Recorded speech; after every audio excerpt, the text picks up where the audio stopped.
It's day one of the emotional intelligence challenge. I told you it was coming.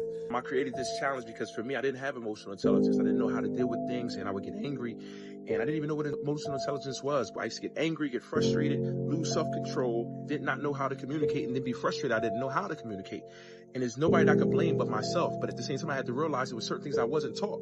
So for me, I developed this challenge where so you can harness your emotional intelligence, being able to communicate with somebody and understand their empathy and the sympathy and things that they need in a conversation. Understand that some communication is nonverbal. You have to have emotional intelligence to be able to do that. You have to be able to hear with your heart and not always your ears, and hear with your trauma and triggers.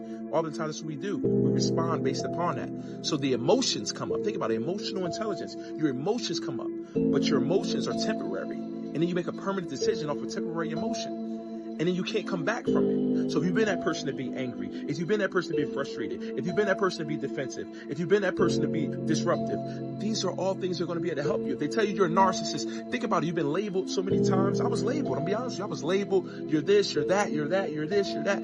I didn't know what I was. But what I did know is that I was desperate to learn and to be the best version of myself. So for me on this challenge, it's going to be every single day, me coming to you with different things, different tools every single day that you can put in your backpack and you can apply when you need it. Because what happens is the more that you get into things, the more those things get into you. And if you haven't been taught, then how would you be able to get into it? You wouldn't be able to. So every single day I'm going to be writing stuff down. We might be journaling. You might be having self-discovery tools. You'll be able to move forward and do what you need to do to be able to be the best version of you. And being the best version of you, now you get everything that you're looking to be able to get out of life. You stayed this long, I know you're ready. Hit that link in my bio to unlock your emotional intelligence and join the challenge.